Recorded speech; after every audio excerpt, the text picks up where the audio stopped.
নিজের দাম বাড়াতে চাইলে এই 6টি কাজ করুন। নাম্বার 1, যারা আপনাকে মূল্যায়ন করে না তাদের কাছ থেকে দূরত্ব বজায় রাখুন, যতই তারা আপনার কাছে রুক না কেন। নাম্বার 2, বিনা প্রয়োজনে কাউকে সাহায্য বা পরামর্শ দেওয়ার চেষ্টা করবেন না।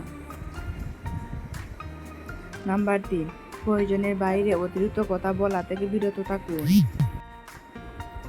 নাম্বার 4, সাধারণ থাকা ভালো, তবে বোকামি করবেন না। সব সময় সতর্ক থাকুন। নাম্বার 5, এমন ব্যক্তিত্ব গড়ে তুলুন যাতে কেউ আপনাকে অবমাননা করার সাহস না পায়। নাম্বার 6, নিজের সীমাবদ্ধতা এবং সক্ষমতাগুলি সম্পর্কে সচেতন থাকুন এবং সেইগুলোকে উন্নত করার জন্য কাজ করুন।